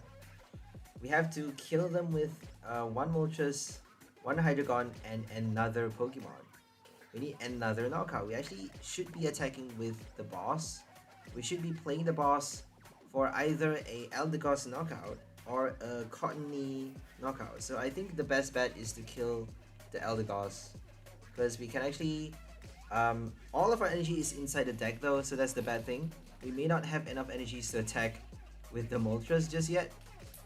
So if they play a Marnie, it's gonna be quite bad. I don't think they're, they may not have that card in their deck, but you never know. They may be playing nothing but Avery, which is not quite smart. But if they have Avery and Marnie, they can actually choose which one whenever to play each of those cards, one or the other. So if your opponent has like only 3 bench Pokemon, you can actually do Marnie to disrupt them further.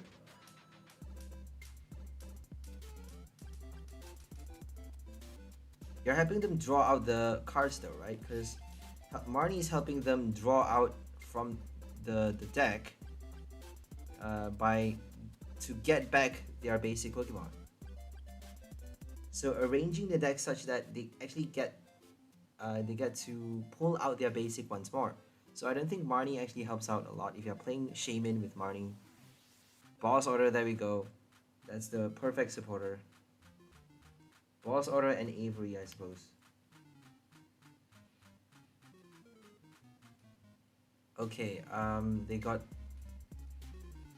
the 𝘿𝙚𝓷𝓰𝓱𝓪𝓲𝓻 still on the bench. Thank you, you have a good deck as well. So we're gonna take advantage of the 𝘿𝙚𝓷𝓰𝓱𝓪𝓲𝓻 right now. We're gonna somehow get enough energies. I don't think we have enough though. We're just gonna bench another one. Wait for Motres to be able to do a knockout. I don't think we have enough energies. That's quite sad. So we're down to the same case as on the last turn. We have 1 energy on the bench Motres and 1 in the active spot, no energies. We actually drew out the Motres with our Liepard. So they're shuffling into the deck, which is not a good thing because your opponent can quite easily get it back into their hand. With the research, with the Marnie, anything. If you play your Shaman, it's actually at the bottom. So I think that card is actually better. Since you're flipping coins for both attacks, might as well just do the Shaman, right? Since that disruption is more severe.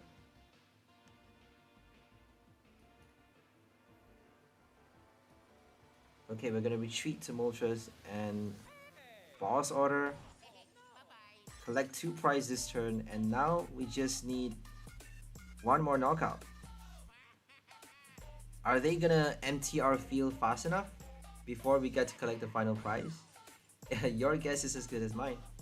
We actually got the Dream Ball Peonia, but it's virtually useless now. We got 1 last prize remaining. There's no point playing that card. Unless if we have a basic in the prize. If we have no supporter, might as well play that card. We may have like a research inside the prize, so Whimsicott can actually force you to, shuffling your deck actually can disrupt your opponent. That means you may not get a supporter card on your next turn. Whereas if you play Flower Bearing constantly, if you keep using that card, if you keep using Shaman's attack, your opponent may quite easily get out their supporter cards. So let's draw some more. And I don't think we have anything in the discard pile. I don't think we discarded anything. So unfortunately we can't attack. We can do escape row, but I don't think they're gonna put the Cottonee as the active. They got 70 HP, so only 60 damage. With our Liepard, we can't do enough, unfortunately. We got our Quick Ball though from the prize, so we're gonna do another bench. We're just gonna retreat and wait for that 1 energy with our... We're gonna do training card right now. Discard their stadium card, and then keep those energies in our hand. And all we need to do is wait for that 1 final copy to do either our Aura Burn or Pitch Black Fang. So the bad thing about this turn is that if we pass it, they may play a boss order. They may do a boss order to kill the Hydreigon. Not kill it, but shuffle it back into the deck, and then we're done, right? Without Hydreigon, we can't attach energy from our hand. We can't attack fast enough with Motres. And that's it.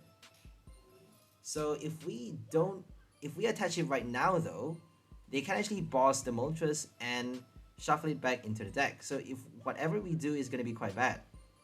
It's down to whether they have that 1 copy of boss. They actually have 𝘿𝙚𝓷𝓰𝓱𝓪𝓲𝓻 to recycle that card as well. So if they bench another 𝘿𝙚𝓷𝓰𝓱𝓪𝓲𝓻, we're dead.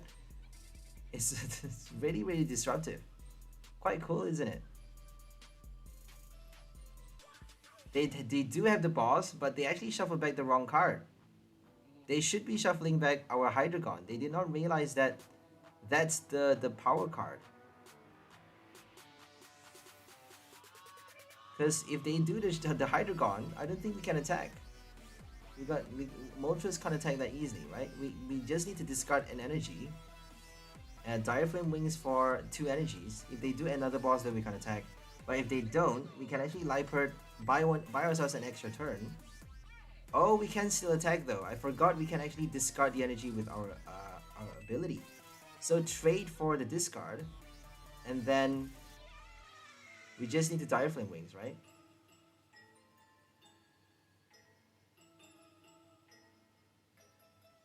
So that's a very tricky game, just because we can't actually spend our energy. That if we attach it without thinking, they're gonna shuffle it back into the deck, and Training Court is not gonna be able to give you more energy cards.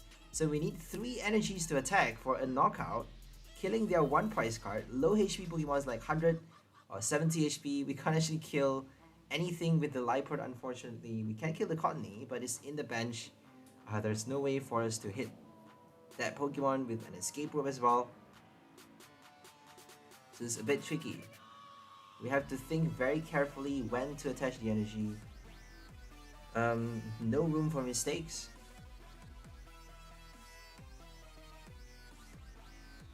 Okay, we're fighting another Rapid Strike Urshifu VMAX. They're actually playing Moltres again, because they got Darkness Box.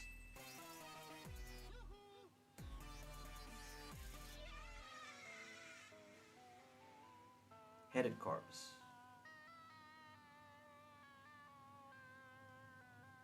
Okay, Tower of Waters. No bench Pokemon. Okay, this is a very weird game though. This is a very weird game because they actually got a really late start, and we could have killed it, but we didn't get our energy cards. You'll see later that it was actually a really odd game. A very weird game because they got really unlucky to start, but we got even more unluckier. You would think it would be easy for us to get the final copy of our basic energy with that research, but we didn't get anything. Look at that, we got our research and we played it and we got nothing. Could you believe that? We got nothing. I think our best bet is to retreat, but if we do that, they're just gonna Rapid Flow to kill us. If they Rapid Flow with a Passimian, they can actually do 150 damage. Not quite enough though, is it? So I think our best bet is to retreat. But even with the 100 Furious Fists, 100 Furious Blows, my bad, it's still not enough. And again, another turn, we got no energy. So you'll see, this is like the worst game ever, the worst game of my life. We got 10 more energies inside the deck. Could be in the prize though, but how many would be prized, right? We drew 5 cards with Marnie, and 5 new cards with Marnie.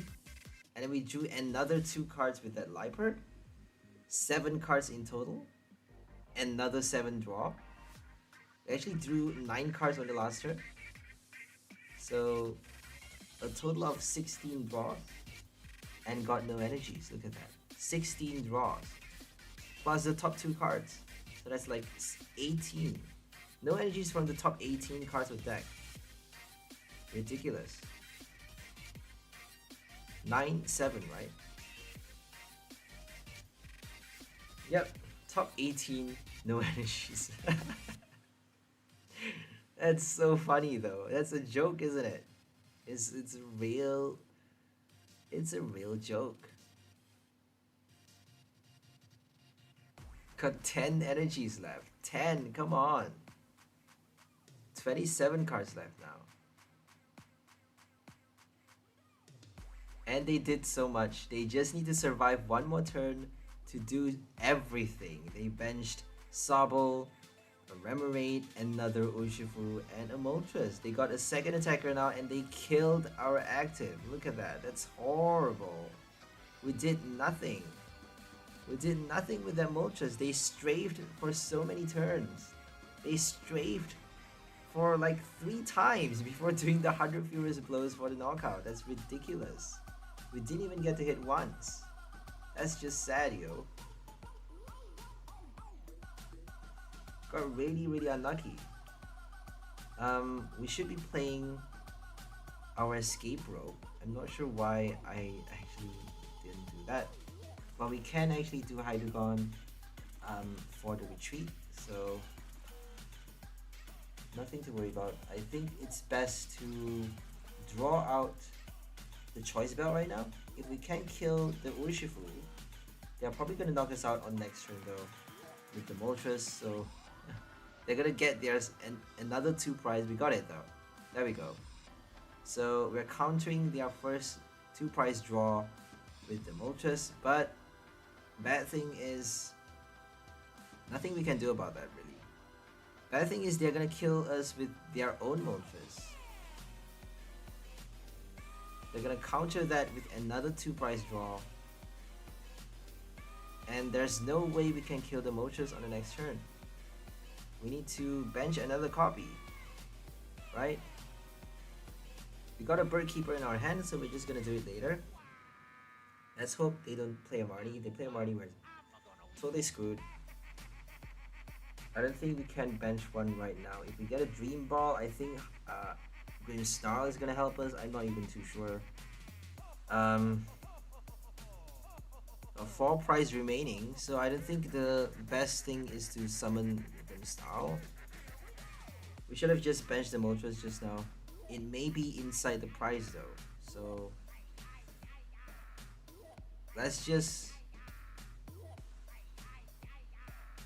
see what happens. Are they gonna play Marnie?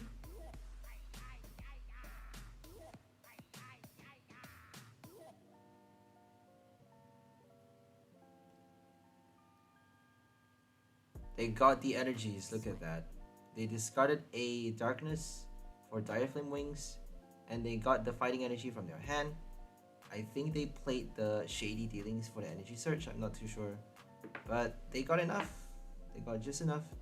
Rapid Strike energy actually doesn't work for Motres, so I was hoping that they, don't have energy to attach from their hand, but they actually have it. Oh, we gave them the training card though. That was silly. We gave them the training card so they actually get to retrieve the fighting energy. And they're playing a Karina with Sylveon. So they're playing all the types to hit the weakness against VMAX, against Mirror Match Urshifu, against Arceus, Gengar, Dracozolt, Pikachu. I don't think there's a lot of electric types. Raichu, Raikou, Pokemon V cards with, V Pokemon electric, not a lot.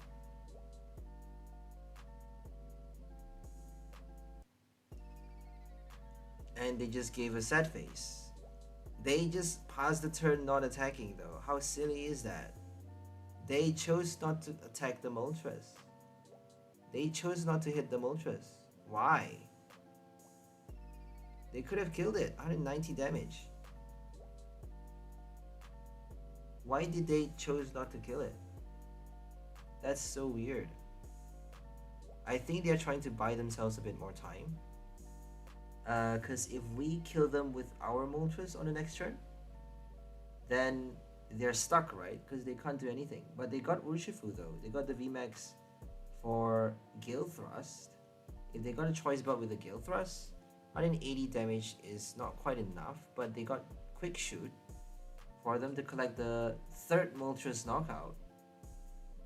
And I think they actually, they can win quite easily if they got the Quick Shoot early. So I don't think it's smart to be retreating. There's no reason they should be doing that. I have no idea why they did that.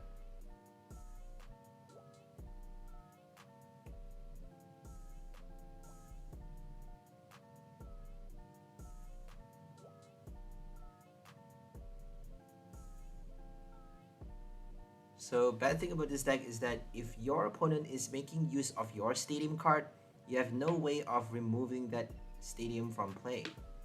I think they may not have, Tower of Waters. They're playing Air Balloon, I suppose, because they have Motres. They got Switch. They may be, choosing not to play that stadium card so that they get to make use of the stadium, the effect, to retrieve their energy cards.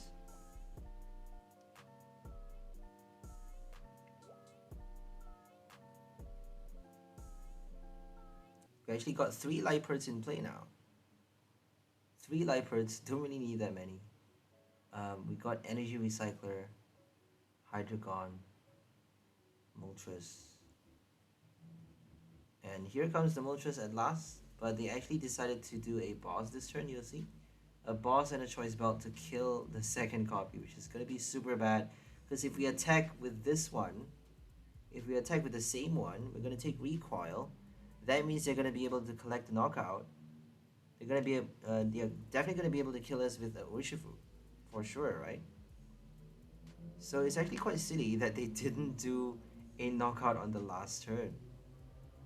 If they did the early knockout, they could have done the choice belt for the Urshifu, and then training card for the fighting energy, and they just need to retreat. They just need to Rapid Strike Search for a Tower of Waters, and that actually earns them the Gale Thrust for 180 damage. But they need to somehow evolve the Inteleon though. I don't think they have the Inteleon. They may have it prized. You never know. But I don't think they even need it. I don't think they need the Inteleon Quick Shoot because they got the Rapid Flow. If they play Rapid Flow, they can actually collect the final 2 prize with double Liepard knockout, which is ridiculous. Or even kill the Moltres on the bench, right? Gale Thrust and then Rapid Flow for the Moltres knockout for the 2 prize. There's no way we can avoid the knockout. I mean, they completely missed the mark right there. I think they forgot about the recoil damage. We were doing 30 damage to ourselves. They may have misread our tool card. That's a choice belt. That's not a... I don't know what's happening to them. That's really weird that they actually missed a knockout. I don't think you have the luxury to be passing a turn not doing a knockout. We actually got pretty shitty luck though. We got really horrible luck. Drawing 18 cards from the top deck without getting an energy, which is ridiculous. And now they're giving us the advantage. It's not over yet though, because they can actually play a Cheryl to recover all damage from that Urshifu. In which case we would have to target a Sylveon. If they don't evolve the VMAX, we can actually do a boss for the final 2 prize. Or somehow escape rope boss, kill off 2 1 prize cards on the bench. I don't think it's that easy though, because they have scoop up net. If we kill the Octillery, they're probably going to scoop up the Inteleon or the Octillery if we kill the other one. So let's hope they don't get their Cheryl, because that's going to save them here. It's going to help them reverse their mistake, and it's going to be horrible if we lose this game, because they actually gave us on a silver platter that extra 1 turn, which is going to help us a lot actually.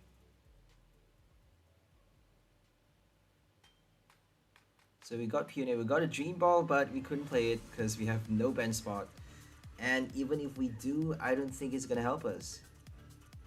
I don't think Grimmsnarl is going to do anything for this game. That's the bad thing about Moltres, it dies too easily. It dies so easily. 190 HP is very weak.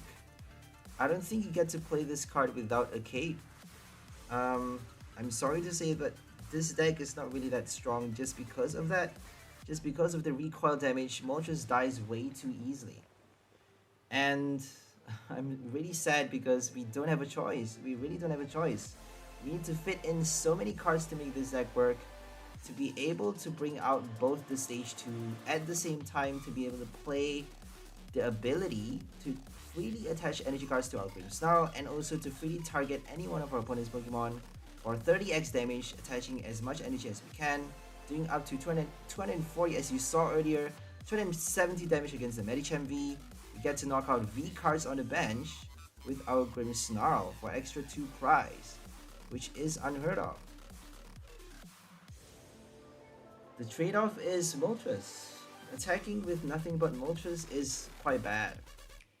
Especially if your opponent is playing a turbo deck like Urshifu. If they do Gale Thrust, Rapid Flow, you are totally screwed. So it's a counter Moltres deck, right? They are hitting Moltres with Moltres, They got their first prize, their first 2 prize, and then if they kill that Motres, if they got their next, their another 2 prize with the Motres, they can actually collect the final prize quite easily. Very, very easily. They just need to do a Raihan for a Rapid Flow, or they just need to Gale Thrust and then slowly do the Rapid Flow later.